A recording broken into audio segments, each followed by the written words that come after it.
Hello and welcome back to our channel Pragati Classes.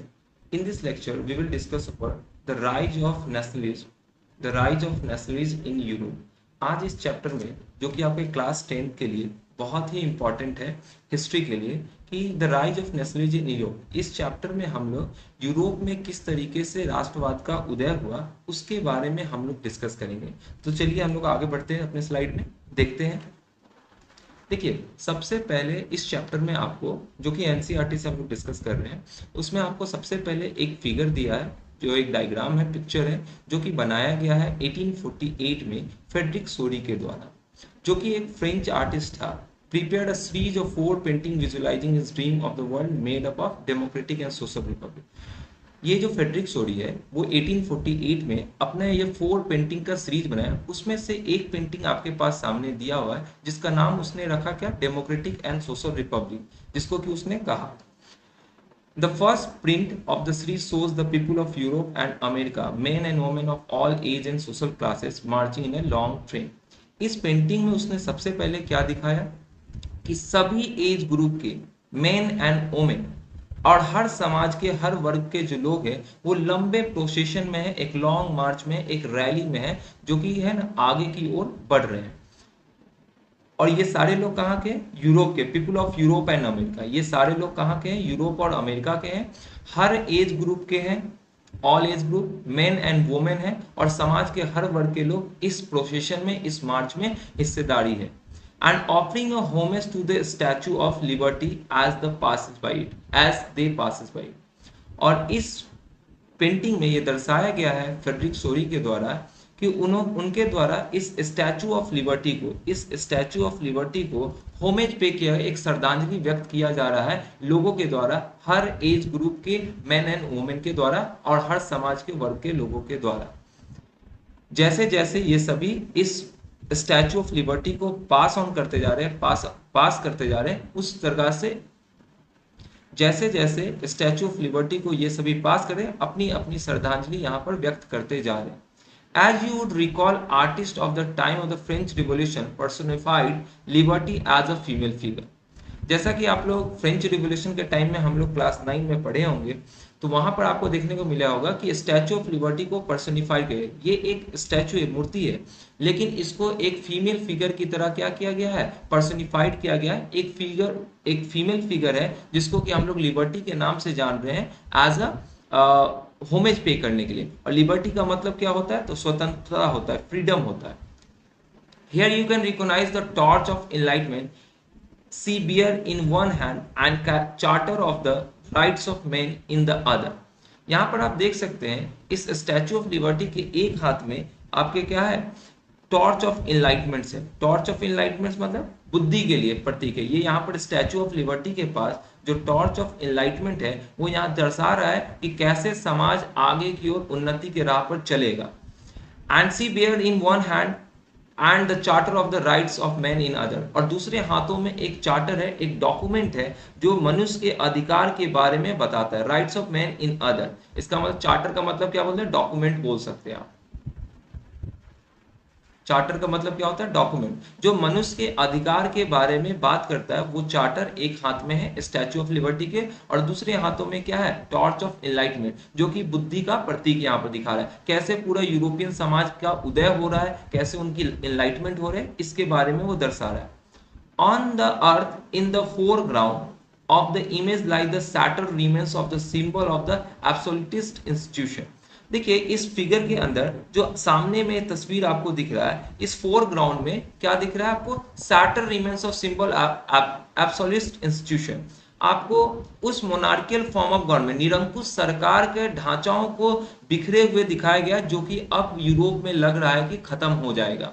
तो उसके monarchial form of जो government, पहले Europe के अंदर क्या चलता था, मोनार्कियल फॉर्म ऑफ गवर्नमेंट चलता था, जिसके कारण वहां पर क्या था, लिबर्टी नहीं था लोगों के पास। तो अब ये दर्शा रहा है कि जो मोनार्कियल फॉर्म ऑफ गवर्नमेंट है कहीं ना कहीं क्या हो गया है, खत्म हो चुका है, और उसका क्या है, सैटर रिमेन्स, उसकी जो बचे कुचे टुकड़े हैं वो जमीन पर यहाँ पर बिखरे हुए।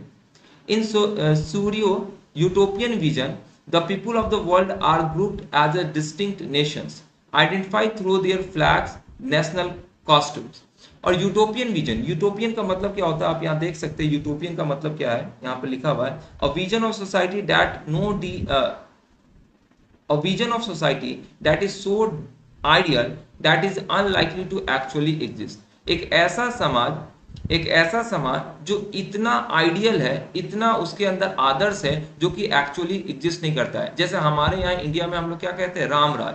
तो रामराज कहने का मतलब क्या है कि एक ऐसा आइडियल समाज जहाँ हर तरफ खुशहाली हो, सब लोग अच्छे से जी रहे हो, हर जगह जस्टिस हो, लिबर्टी हो, इक्वलिटी हो, उस तरह का समाज के बारे में बात किया जो कि फ्रेडरिक सोरी कल्पना कर रहे हैं। तो उसमें बता रहे हैं कि इस यूटोपियन विजन से उन्होंने क्या किया, people of the world are group as a distinct nation. दुनिया के अलग अलग क्षेत्रों के लोग जो है वो एक नेशन के रूप में, डिस्टिंक्ट नेशन मतलब अलग अलग देश के रूप में अपने आप को आइडेंटिफाई कर रहे हैं थ्रू देयर फ्लैग्स। अपने अपने फ्लैग्स के आधार पर उनको हम आइडेंटिफाई कर पा रहे हैं कि हर देश के लोग क्या है यहाँ पर शामिल है। एंड नेशनल कॉस्ट्यूम, और हर देश का अपना राष्ट्रीय पोशाक होता है। कॉस्ट्यूम मतलब पोशाक होता है, तो हर देश के राष्ट्रीय पोशाक से आप उसमें आइडेंटिफाई कर सकते हैं कि ये जो लॉन्ग मार्च में लोग हैं वो किस किस देश से आए हैं, और उनके झंडे से भी आप उनको आइडेंटिफाई कर सकते हैं कि वो किस देश के लोग हैं। Leading the procession way pass the Statue of Liberty, और उस प्रोसेशन को लीड करते हुए आगे बढ़ रहे हैं और धीरे धीरे स्टैचू ऑफ लिबर्टी को पास करते जा रहे हैं। As the United States and Switzerland, which by this time were already nation states। और देखिए सबसे पहले आपका यूएसए और आपका स्विट्जरलैंड जो एक देश है, ये दोनों इस स्टैचू ऑफ लिबर्टी को पास कर चुका है। जब ये पेंटिंग 1848 में फ्रेडरिक सूरी के द्वारा बनाया गया था, उस समय ये दर्शाया जा रहा है, बताया जा रहा है कि यूएसए और स्विट्जरलैंड पहले से उसको लिबर्टी, उनके यहाँ मतलब उनके देश में लिबर्टी आ चुका है, तो वो लिबर्टी को होमेज पे करके आगे बढ़ चुके हैं। ये एक पर्सोनिफिकेशन है, एक फीमेल फिगर बनाया गया है जो उस देश में यूएसए और स्विट्जरलैंड में क्या किया, पास कर गया है। और आगे क्या रहा, फ्रांस अभी अभी उस स्टैचू ऑफ लिबर्टी के पास पहुंचा है, मतलब कि फ्रांस अभी अभी उसके यहाँ स्टैचू ऑफ लिबर्टी यहाँ पर जो दिखाया गया है वहां पर ये है कि अभी अभी फ्रांस वहां पर पहुंचा है और उसके यहाँ भी एक लिबर्टी को स्थापना किया जाएगा। बढ़ते हैं आगे स्लाइड में। देखिए हम लोग अभी बढ़े फ्रांस के बारे में। तो फ्रांस के बारे में अब यहाँ पर क्या कह रहा है, क्योंकि हम लोग देख चुके हैं कि यूएसए और स्विट्जरलैंड यहाँ पर क्या हो चुका है, हम लोग पास कर चुके हैं। यूएसए और स्विट्जरलैंड जो है वो पास कर चुका है स्टैचू ऑफ लिबर्टी को। तो अब यहाँ फ्रांस के बारे में क्या कर रहा है, France identifiable by the revolutionary tricolour. आप फ्रांस को किससे आइडेंटिफाई कर सकते हैं, तो उसके रिवोल्यूशनरी ट्राइकलर को, क्रांतिकारी जो झंडे हैं उसके 3 रंग के, उससे आप उसको आइडेंटिफाई कर सकते हैं। had just reached the statue, वो अभी अभी स्टैचू ऑफ लिबर्टी के पास पहुंचा है। She is followed by the peoples of Germany, वो क्या है, अब फ्रांस के पीछे कौन होगा, फ्रांस के पीछे कौन है, जर्मनी के बारे में बोल रहा है, जर्मनी के बारे में बोल रहा है। Bearing the black red and gold flag. अच्छा, उसके जो झंडे हैं उसमें क्या बोला जा रहा है, आप ऐसे इसको याद रख सकते हैं, ब्लैक, रेड और गोल्ड, मतलब इन 3 कलर से उसके झंडे बने में, वो भी एक ट्राई कलर है। लेकिन यहाँ पर हम लोग को याद रखना है एग्जाम पॉइंट ऑफ व्यू से कि जर्मनी का जो झंडा है वो ब्लैक, रेड और गोल्ड फ्लैग बोला गया। फ्रांस के जो फ्लैग है उसका नाम क्या दिया, रिवोल्यूशनरी ट्राई कलर उसका नाम दिया गया है। Interestingly at the time when Sori created this image, German people did not yet exist as a united nation। अच्छा, ये बड़ा इंटरेस्टिंग बात है, इस पैराग्राफ में दिया है कि 1848 में जो फ्रेडरिक सूरी ने अपने फ्लैग को 1848 में फ्रेडरिक सूरी जो अपने पेंटिंग को बनाया, उस समय Germany as a nation state establish नहीं था। उस समय वो as a German speaking region के तरह वहां पर किंगडम्स के रूप में स्थापित था, लेकिन एज अ नेशन वहां पर एग्जिस्ट नहीं करता था जब 1848 में आपका फ्रेडरिक सूरी के द्वारा पेंटिंग बनाया गया। The flag they carry is an expression of liberty hopes in 1848 to unify the numerous German speaking principalities into nation state। ये जो झंडा है वो इस बात को दर्शा रहा है कि वो जब सभी जो जर्मन स्पीकिंग लोग हैं उस पूरे क्षेत्र में वो लिबरल होप्स रखते हैं, मतलब उनके यहाँ भी आज़ादी आना चाहिए। इस विचार को वो व्यक्त कर रहा है कौन, फ्रेडरिक सोरी आपका 1848 में। और वो जो जर्मन स्पीकिंग प्रिंसिपैलिटीज है वो अब नेशन स्टेट बनना चाहते हैं अंडर अ डेमोक्रेटिक कॉन्स्टिट्यूशन। एक संवैधानिक, एक लोकतांत्रिक संगठन के रूप में, एक राष्ट्र के रूप में जर्मनी क्या करना चाहता है, अपने आप को स्थापित करना चाहता है। ये किसके द्वारा दर्शाया जा रहा है, ये फ्रेडरिक शुरी के द्वारा दर्शाया जा रहा है। वहां की लोगों की जो मंशा है उसको व्यक्त किया जा रहा है फ्रेडरिक शुरी के द्वारा इन 1848 के अंदर, वो अपने पेंटिंग में।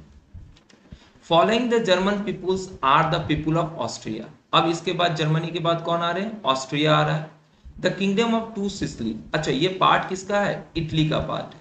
ये क्या है, किसका पार्ट है, इटली का पार्ट है। लंबार्डी है, पोलैंड है, इंग्लैंड है, आयरलैंड है, हंगरी है एंड रशिया है। All these are the nation which are in queue to become the liberal nation. ये सारे देश एक के बाद स्टैचू ऑफ लिबर्टी के पास होमेज पे करने जा रहे हैं। ये दर्शा रहा है कि वो सभी देश धीरे धीरे कर कर क्या होंगे, ये एक लिबरल नेशन बनेगा जहां पर लिबर्टी आएगी, जस्टिस आएगी और एक डेमोक्रेटिक कॉन्स्टिट्यूशन का स्थापना होगा। तो ये सभी देश के अंदर क्या है, धीरे धीरे क्रांति होकर या रिवॉल्यूशन, जो आगे हम लोग देखेंगे कि कैसे कैसे हर देश अपने आप को स्वतंत्र देश के रूप में स्थापित करता है और वहां पर मोनार्कियल फॉर्म ऑफ गवर्नमेंट पूरी तरीके से सैटर डाउन होता है, उखाड़ फेंक दिया जाता है। एक निरंकुश सरकार जो है, एब्सोल्यूटिज्म है, वो पूरी तरीके से खत्म हो जाता है पूरे यूरोप के अंदर। From the heaven above Christ saint and angels gaze upon the scene. अच्छा इस पूरे तस्वीर में, एक मिनट, इस पूरे तस्वीर में यहाँ पर एक पेंटिंग में आपको क्राइस्ट दिखाया गया, सैंट दिखाया गया और क्या दिखाया, एंजल्स दिखाए गए हैं। इसमें they have been used by the artist to symbolise fraternity among the nation of the world. ये दर्शाता है कि कैसे पूरे दुनिया के अंदर एक ब्रदरहुड, फ्रैटर्निटी मतलब ब्रदरहुड, भाईचारा दिखाया जा रहा है कि सभी देश के लोग एक साथ हैं, एक से जैसे हैं और वे सभी क्या चाह रहे हैं, लिबर्टी चाह रहे हैं, डेमोक्रेटिक फॉर्म ऑफ गवर्नमेंट चाह रहे हैं। चलिए हम लोग बढ़ते हैं अपने नेक्स्ट स्लाइड की ओर। चैप्टर में हम लोग को क्या पढ़ना है, this chapter will deal with the many of the issues visualised by Sorrieu in figure 1। इस चैप्टर में हम लोग बहुत ऐसे चीजों के बारे में, ऐसे समस्याओं के बारे में पढ़ेंगे जो कि विजुअलाइज कराया गया है सूरी के द्वारा, फ्रेडरिक सूरी के द्वारा।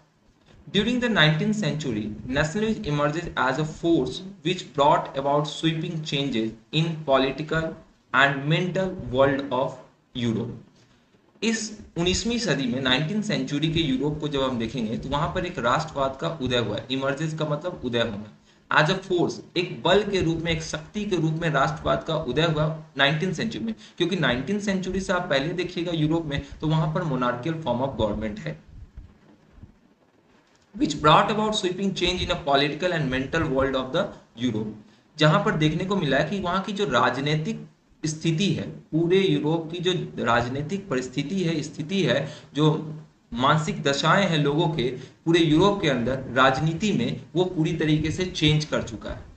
The end result of these changes was an emergence of the nation state in place of the multinational dynastic empire of Europe।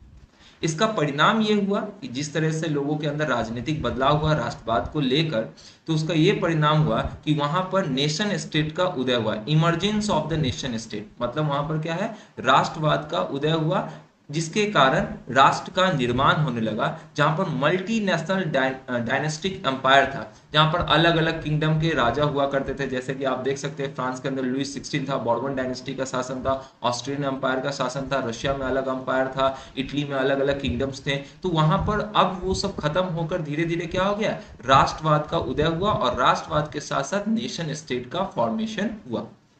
The concept and practices of modern state in which a centralized power exercise sovereign control over a clearly defined territory। अब यहाँ पर क्या हो रहा है, जो राष्ट्रवाद का मतलब था, यहाँ पर क्या है कि उससे के कारण मॉडर्न स्टेट डेवलप हुए थे, एक देश का निर्माण हुआ था जिसमें सेंट्रलाइज्ड पावर था, जो कि आपके संप्रभुता को कंट्रोल, नियंत्रित करने का काम कर रहा था over a clear defined territory.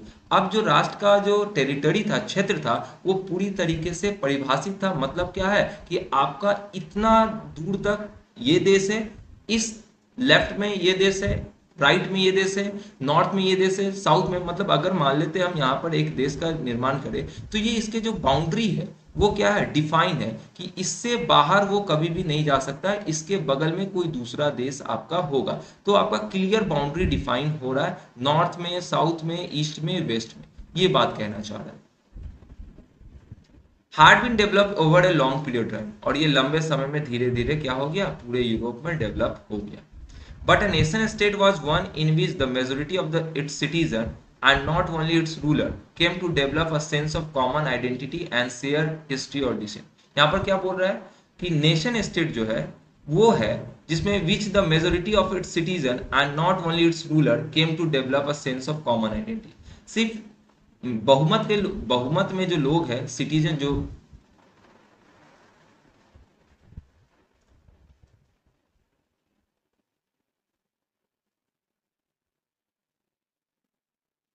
यहाँ पर देखिए क्या बोल रहा है, but a nation state was one in which the majority of its citizen and not only its ruler came to develop a sense of common identity. जो बहुसंख्यक लोग हैं, मेजोरिटी मतलब बहुसंख्यक होता है, जो बहुसंख्यक सिटीजन है, और सिर्फ ये नहीं कि उसके रूलर क्या सोच रहे हैं, came to develop a sense of common identity, ये सारे लोग एक कॉमन आइडेंटिटी को क्या करते हैं, बिलोंग करते हैं उन कॉमन आइडेंटिटी, जैसे कि हमारा पास्ट एक है, हमारा हिस्ट्री एक है, हमारा कल्चर एक है, हमारा सिविलाइजेशन एक है, तो इससे वो क्या कर रहे हैं, शेयर हिस्ट्री और डिसेंट, अपने इतिहास को एक साथ साझा कर रहे हैं, वो सभी एक कॉमन बिलोंगिंगनेस से अपने आप को जोड़कर देख रहे हैं। This commonness did not exist from time immemorial. अच्छा, ये कॉमननेस बहुत पहले से नहीं एग्जिस्ट कर रहा था, क्योंकि क्या है कि जो क्षेत्र है वो अलग अलग किंगडम में बटा हुआ था, तो हर कोई अपने आप को अलग अलग किंगडम का समझ रहा था। लेकिन जब एक देश का निर्माण हुआ, एक राष्ट्र का निर्माण हुआ, तो सब लोग अपने आप को कॉमन आइडेंटिटी से जोड़ पाए कि हम सब एक है, कॉमननेस है, और ये पहले एग्जिस्ट नहीं करता था। It was fought through struggle, through the action of leaders and the commune। और ये कहाँ से आया था, लोगों के अंदर कॉमननेस का जो विचारधारा है, जो सब लोग अपने आप को एक जैसे मान रहे थे, एक हिस्ट्री से, एक पास्ट से, एक कल्चर से, एक डायनेस्टी से, एक पूरे के पूरे क्षेत्र से जोड़ पा रहे थे, एक लैंग्वेज से अपने आप को जोड़ पा रहे थे। वो सब क्या कहाँ से आया था, एक्शन ऑफ द लीडर्स, नेताओं के एक्शन से आए थे, और आम जनताओं के अंदर जो फीलिंग्स था उसके कारण आ पाया था। This chapter will look at the diverse process through which nation state and nationalism came into beginning in the 19th century Europe. और ये इस चैप्टर में हम लोग देखेंगे कि कैसे डाइवर्स प्रोसेस अलग अलग घटनाक्रम से गुजरेगा पूरा यूरोप 19वीं सदी में, और वहां पर नेशन स्टेट का फॉर्मेशन होगा और राष्ट्रवाद भी आएगा, दोनों एक साथ। देखिए एक वर्ड है यहाँ पर, पेल्विसाइड। पेल्विसाइड का मतलब होता है a direct vote by which all the people of the region are asked to accept or reject a proposal.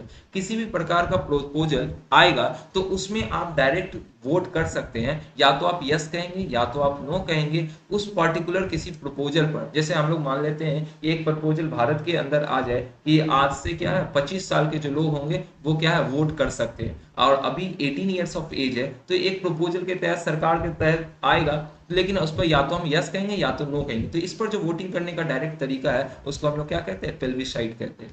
ठीक है, ओके, बढ़ते अपने नेक्स्ट स्लाइड की ओर। अब हम लोग का नेक्स्ट टॉपिक है the French revolution and the ideas of nation. French revolution के बारे में हम लोग को देखना है इस टॉपिक में, और आइडिया ऑफ नेशंस के बारे में देखना है, फ्रांस की क्रांति को देखना है, और जो राष्ट्रवाद का जो विचार है और नेशनल फीलिंग्स है और नेशन का आइडियाज कैसा है उसके बारे में हम लोग को यहाँ पर देखना है। The first clear expression of nationalism came with the French revolution in 1789। सबसे पहले राष्ट्रवाद का जो एक्सप्रेशन है, जो विचार है, वो फ्रांस के क्रांति से निकलकर बाहर आया है, जो कि आपका 14 जुलाई 1789 में फ्रेंच रिवॉल्यूशन हुआ था। France, as you would remember, was a full-fledged territorial state in 1789 under the rule of absolute monarchy। France एक राष्ट्र के रूप में, शुरू से एक राष्ट्र के रूप में स्थापित था 1789 में, under a rule of absolute monarchy. वहां पर एक राजतंत्र था जो कि पूरी तरीके से एब्सोल्यूट मतलब निरंकुश होता है, जो अपने सामने किसी की बात को नहीं सुनता है, किसी की एडवाइस को नहीं मानता है, दैट इज कॉल्ड एब्सोल्यूट। और मोनार्की मतलब क्या हो गया, राजतंत्र हो गया, राजा का शासन हो गया। तो फ्रांस 1789 में एब्सोल्यूट मोनार्की के रूप में पूरी तरीके से स्थापित देश के रूप में था। The political and constitutional change that came in the wake of the French Revolution lead to the transfer of sovereignty from the monarchy to the body of French citizen. आपको देखते हैं वहां पर क्या हो गया, पॉलिटिकल एंड कॉन्स्टिट्यूशनल चेंज, वहां पर राजनीतिक बदलाव हुए और संवैधानिक बदलाव हुए, जिसके कारण पूरा का पूरा फ्रांस के अंदर एक क्रांति हुआ, फ्रेंच रिवोल्यूशन हुआ, lead to transfer of sovereignty from monarchy to the body of French citizen. और वहां पर क्या हो गया, आपका जो आपका संप्रभुता था, जो सोवरेनिटी था, वो मोनार्की से कहां चला गया, लोगों के हाथ में चला गया। मतलब मोनार्कियल फॉर्म ऑफ गवर्नमेंट से कहां चला गया, आपके पास वहां पर डेमोक्रेटिक फॉर्म ऑफ गवर्नमेंट आ गया, जो लोग फ्रांस के लोगों के हाथों में चला गया सरकार। The revolution proclaimed that it was the people who could henceforth constitute the nation and shape its destiny. ये जो क्रांति है वो इस बात को जोड़ दे रहा है, इस बात पर जोड़ दे रहा है that it was the people, ये लोग हैं who could henceforth constitute the nation, ये वही लोग हैं, फ्रांस के लोग हैं जो क्या है, राष्ट्र का निर्माण करेंगे, संविधान बनाएंगे और shape its destiny, और अपने देश को किस तरफ ले जाना चाहते हैं वो खुद अपने देश का पुनरुद्धार करेंगे और उसको अपनी मंजिल तक पहुंचाने का काम करेंगे। बढ़ते नेक्स्ट स्लाइड की ओर।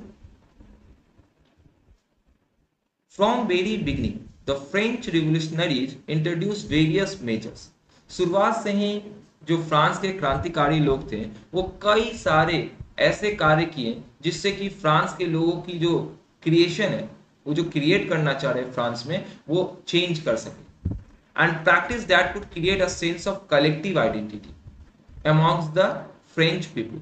फ्रांस के लोगों में जो एक कलेक्टिव आइडेंटिटी है, जो अपने आप को एक साथ जोड़ सके, उसके लिए उन्होंने कई सारे चीजों को बदलाव करने की कोशिश की, लोगों के मन में वो बात को लाने की कोशिश की थ्रू देयर आइडियोलॉजी। अपने विचारों के तहत जितने भी फ्रेंच रिवोल्यूशनरीज थे वो अपने विचारों के तहत क्या किए, लोगों को एक साथ जोड़ने की कोशिश की। उसमें दो आइडियोलॉजी आपको देखना है, the ideas of la patrie and le citoyen, the citizen and the fatherland. अच्छा, ये फादरलैंड का मतलब क्या हो गया, मातृभूमि, स्वदेश, इस तरह की बातें हुई, ये फ्रेंच वर्ड है दोनों। और ली सिटीजन क्या हो गया, नागरिक, कि हम सभी फ्रांस के नागरिक हैं और हम सभी का ये देश है, ये हमारा देश है, ये हमारी मातृभूमि है। तो ये दोनों विचार कहीं ना कहीं फ्रांस के लोगों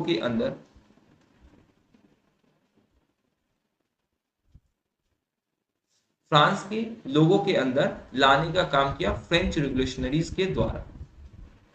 The notion of united community enjoying equal rights under a constitution, और ये भी बात कहा गया कि यूनाइटेड कम्युनिटी, ये जो सभी लोग हैं वो सामान्य अधिकार को संविधान के तहत एंजॉय कर सके, मतलब सभी को समान अधिकार मिल सके संविधान के तहत। अ न्यू फ्रेंच फ्लैग, एक नया झंडा आना चाहिए। The tricolours was chosen to replace the former royal standard. वहां का जो मोनार्कियल फॉर्म ऑफ गवर्नमेंट था, वहां पर रॉयल स्टैंडर्ड, उसके फ्लैग का नाम क्या था, रॉयल स्टैंडर्ड था, लेकिन अब उसको रिप्लेस कर किससे चेंज कर दिया गया, ट्राई कलर की बात कही जा रही है कि अब वो झंडा क्या होना चाहिए, ट्राई कलर होना चाहिए, एक न्यू फ्रेंच फ्लैग होना चाहिए। The E state generals was elected by the body of active citizens, और ई स्टेट जनरल जो चुने जाएंगे वो किसके द्वारा, एक्टिव सिटीजन्स के द्वारा चुने जाएंगे। अब देखिए यहाँ पर एक्टिव सिटीजन का मतलब क्या है कि जो भी अपने सैलरी के पेमेंट, मंथली सैलरी के 3 दिन का वेज को क्या कर सकता है, टैक्स के रूप में दे सकता है, दे आर एक्टिव सिटीजन। और जितने भी मेन है जिनके पास प्रॉपर्टी है, they all are active citizen of France. तो वह सभी को क्या है, चुनने का अधिकार होना चाहिए। And rename the national assembly, और ई स्टेट जनरल्स का को चेंज कर उसको नाम क्या बदल दिया, नेशनल असेंबली नाम दे दिया। न्यू हाइमन्स वेयर कंपोज, नए नए गाने बनाए जा रहे हैं, पोयम बनाए जा रहे हैं। Oath taken and martyrs commemorated, शपथ लिए जा रहे हैं, जो शहीद हुए आर्मी जनरल्स हैं उनको क्या सम्मानित किया जा रहा है, जो शहीद हुए लोग हैं उनको सम्मानित किया जा रहा है। All in the name of the nation, ये सभी काम किसके लिए किए जा रहे हैं, राष्ट्र के नाम पर किए जा रहे हैं। तो एक बार फिर से हम लोग समझते हैं कि क्या क्या बदलाव किए गए फ्रेंच रिवोल्यूशनरीज के द्वारा। तो सबसे पहले आप देख सकते हैं कि ला पैत्री द फादरलैंड, की मतलब ये हमारा देश है, मातृभूमि हमारी है, यहाँ हम सब इस देश के नागरिक हैं। दूसरी बात, सभी लोगों को इक्वल राइट्स रहेगा संविधान के तहत। वहाँ के झंडे को बदला गया, नेशनल फ्लैग जो वहाँ का था, जो रॉयल स्टैंडर्ड नाम से है, उसको बदल कर किसमें कन्वर्ट कर दिया गया, ट्राई कलर में चेंज कर दिया गया। ई स्टेट जनरल का जो चुनाव हो रहा है उसमें एक्टिव सिटीजन क्या करेंगे, वोट करने का काम करेंगे, और उसका ई स्टेट जनरल्स का नाम बदल कर क्या कर दिया गया, नेशनल असेंबली चेंज कर दिया गया। नए हाइमन्स लिखे जा रहे थे, शपथ लिए जा रहे थे, और जो भी देश के लिए शहीद हुए पुराने सैनिक थे उनको सम्मानित किया जा रहा था। A centralized administrative system was put in place and it formulated uniform laws for all citizens। दूसरी बात क्या है यहाँ पर कि एक सेंट्रलाइज केंद्रीय प्रशासनिक तंत्र स्थापित करने की बात की जा रही है, एंड फॉर्मुलेट यूनिफॉर्म लॉ, और सभी के लिए जो कानून है वो बराबर होगा, सभी नागरिक के लिए नियम क्या होंगे, बराबर होंगे विद इन इट्स टेरिटोरी। इस फ्रांस के अंदर जितने भी नागरिक होंगे इससे कोई फर्क नहीं पड़ता है, क्योंकि फ्रांस का समाज 3 हिस्सों में बटा हुआ था। 3 ई स्टेट्स थे, सब states, first E states, second E states and third E states. तो पहला क्या था, क्लर्जी, फिर क्या था, नॉवेल्स, और या कॉमनर्स थे।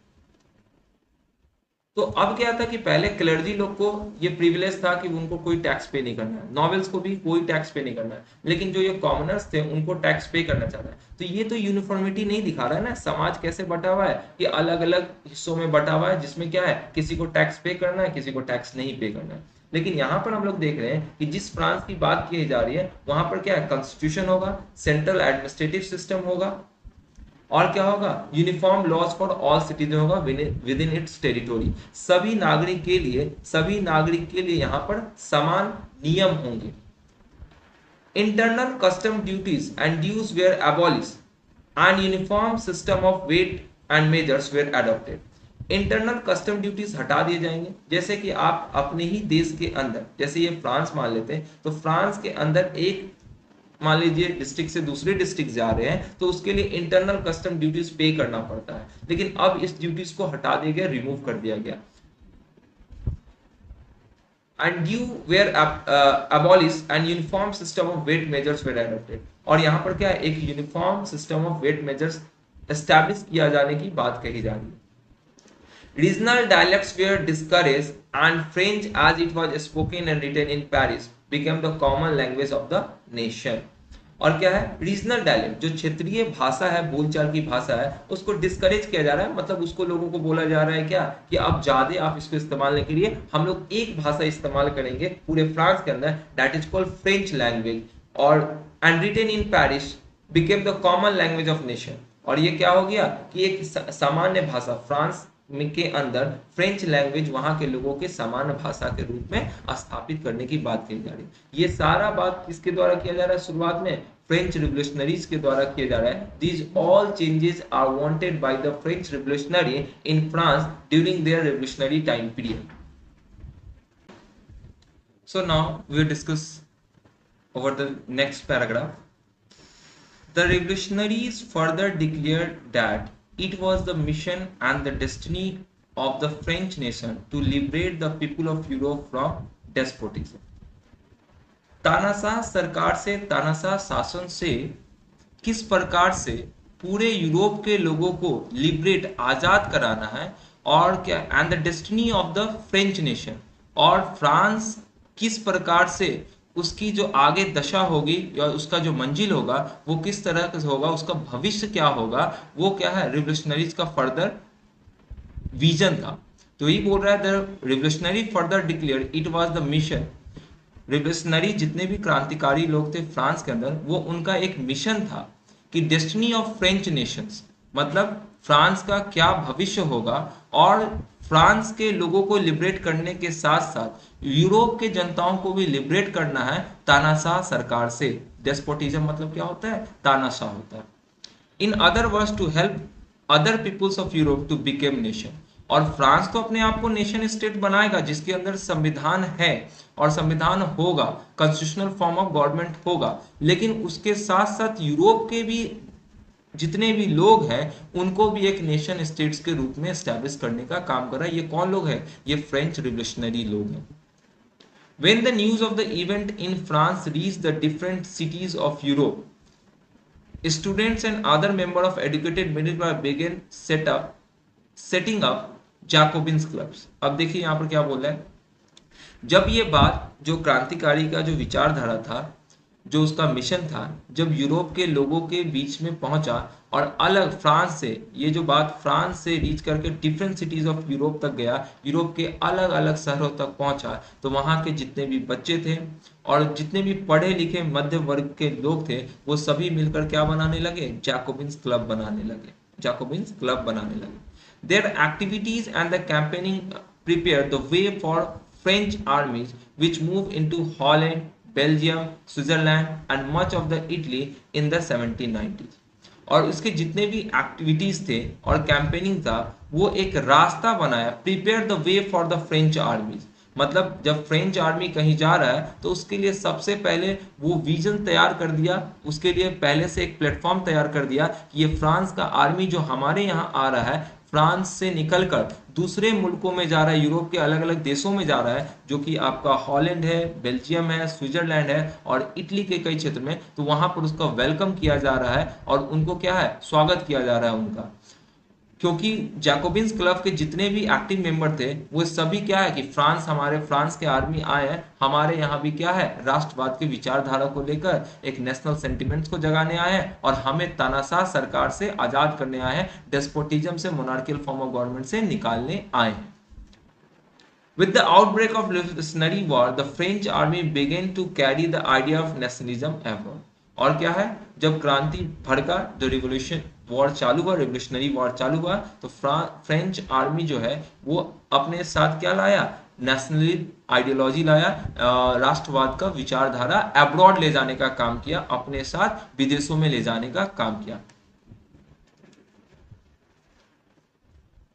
अब देखिए यहाँ पर, देखिए यहाँ फ्रांस है और फ्रांस निकलकर स्विट्जरलैंड जा रहा है, आपका नीदरलैंड्स की तरफ जाएगा, आपका इटली की तरफ जाएगा, तो इन सभी क्षेत्रों में जाएगा, तो वहां पर भी अपने साथ क्या है, राष्ट्रवाद के विचारधारा को कैरी करने का काम करेगा।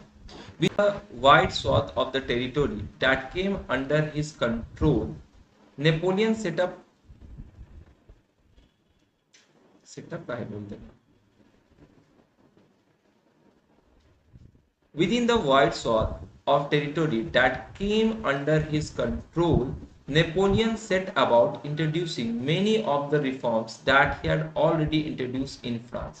यहाँ पर क्या कह रहा है कि जो नेपोलियन बोनापार्ट के द्वारा जितने भी टेरिटोरी उसके अधीन किए गए हैं, वहां पर वो कई सारे रिफॉर्म्स करना चाह रहा है और उस बदलाव को इंट्रोड्यूस करना चाह रहा है, जो कि वो पहले फ्रांस के अंदर इंट्रोड्यूस कर चुका है, उस रिफॉर्म्स को कर चुका है। Through a return to monarchy, Napoleon had no doubt destroyed democracy।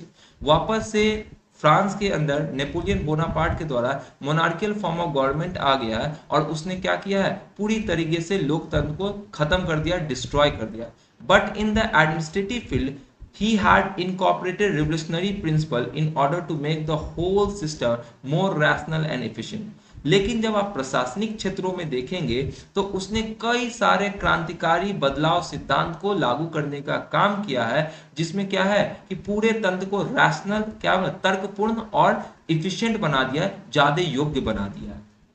The civil code of 1804 usually known as Napoleonic code. आपको एकदम यहाँ पर याद रखना है कि ये क्या है, सिविल कोड ऑफ 1804 को आप क्या कहते हैं, नेपोलियनिक कोड के नाम से हम लोग जानते हैं, क्योंकि इसको कौन इंट्रोड्यूस किया है, नेपोलियन बोनापार्ट इंट्रोड्यूस किया है।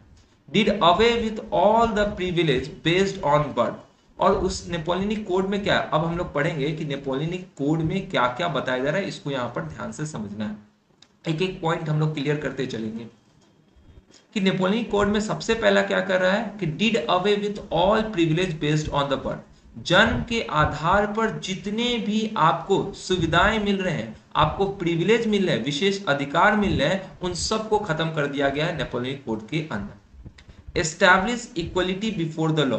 और पूरे फ्रांस के अंदर क्या लागू किया गया है, कानून के नजरों में हर लोग क्या है, बराबर है, उसको स्थापित किया गया। And secured the right to property. और हर किसी को संपत्ति का अधिकार है। ये तीन बात इंट्रोड्यूस किए गए किसमें, नेपोलियनिक कोड के अंदर इंट्रोड्यूस किए गए 1804 में, जिसको कि हम लोग सिविल कोड के नाम से भी जानते हैं, जो कि नेपोलियनिक कोड है। This code was exported to the region under French control. अच्छा, ये नेपोलियनिक कोड कहां लागू किया गया, उन क्षेत्रों में भी लागू किया गया जहां पर शासन फ्रांस का चल रहा है, मतलब कि नेपोलियन बोनापार्ट का शासन चल रहा है। In the Dutch republic, in Switzerland, in Italy, Germany, इन सभी क्षेत्र पर नेपोलियनिक कोड लागू हो रहे हैं। Napoleon simplified administrative division, abolished the feudal system and freed peasants from the serfdom and manorial dues। अब देखिए नेपोलियन क्या किया, सिंप्लीफाइड एडमिनिस्ट्रेटिव डिवीजन, उसने कई सारे छोटे छोटे एडमिनिस्ट्रेटिव सिस्टम बना लिए, अलग अलग क्षेत्रों में अलग अलग एडमिनिस्ट्रेटिव सिस्टम को एस्टैब्लिश कर दिया। एबॉलिश फ्यूडल सिस्टम, वहां पर क्या है, फ्यूडल सिस्टम को खत्म कर दिया, हटा दिया। फ्यूडल सिस्टम मतलब क्या होता है, कुलीन तंत्र होता है, जो कि क्या है, आपका राजा है, किंग है, किंग के नीचे एक ऐसा वर्ग होगा जो राजा को टैक्स कलेक्ट करके प्रजाओं से देने का काम करेगा, that is called feudal system, जो कि आपका यूरोप के अंदर चलता था 16, 17, 18, 19 सेंचुरी तक। And freed peasants from the serfdom, और दासता से, गुलामी से क्या है, किसानों को आजाद कराने का काम करेगा। एंड मैनोरियल ड्यूज, जो जागीरदारी सिस्टम था, जागीरदारी सिस्टम में क्या है, जो किसान, छोटे किसानों को लैंडलॉर्ड्स के द्वारा जो जमीन दिए जाते हैं उसके एवज में उसको टैक्स पे करने पड़ते हैं, किसको, लैंडलॉर्ड्स को, उससे उसको क्या कर दिया, फ्री करा दिया। In the towns too guild restriction was removed, शहरों में जो रिस्ट्रिक्शन लगाए गए थे व्यापार के क्षेत्रों में, उसको भी क्या कर दिया, रिमूव कर दिया। Transport and communication system were improve, यातायात के साधन और संचार के साधन को बेहतरीन कर दिए गए। Peasants, artisan, workers and new businessman enjoy a new found freedom. एक यहाँ देखने को मिलेगा, जो इतने सारे रिफॉर्म सुधार किए गए हैं नेपोलियनिक कोड के द्वारा, जो कि नेपोलियनिक कोड, सिविल कोड जो कहला रहा है, 1804 में इंट्रोड्यूस किया गया नेपोलियन बोनापार्ट के द्वारा, इन सभी का फायदा किनको मिल रहा है और इस बात से कौन खुश है, किनको ये आजादी महसूस हो रही है, जो पीजेंट्स है, आर्टिशियन है और वर्कर्स है और नए बिजनेस क्लास के लोग हैं। Businessmen and small scale producer of goods in particular began to realize that uniform laws, standardized weight and measures, and a common national currency would facilitate the movement and exchange of goods and capital from one region to another। Business class और जो छोटे छोटे व्यापारी वर्ग, जो producer है, जो सामान को, जो बिजनेस क्लास है, जो बिजनेसमैन है और छोटे छोटे व्यापारी लोग हैं, जो प्रोड्यूसर है, जो उत्पादन करता है, वो क्या कर रहे हैं, इस बात से ये खुश है, रियलाइज कर रहे हैं कि यूनिफॉर्म लॉज के आने से, स्टैंडर्डाइज वेट मेजर्स के आने से, मतलब हर जगह हर क्षेत्र में क्या है कि स्टैंडर्डाइज वेट मेजर है, मतलब अगर किसी क्षेत्र में 1 केजी है तो दूसरे क्षेत्र में भी वो 1 केजी होगा। पहले आप देख चुके होंगे क्या कि उसमें एक क्लॉथ मेजर्स अलग आया था, जिसको कि इली के नाम से जानते हैं। वेट मेजर्स, हर क्षेत्र में अलग अलग वेट मेजर्स हुआ करते थे, जिसके कारण क्या है, व्यापारी को एक्सचेंज ऑफ गुड्स में दिक्कत होता था।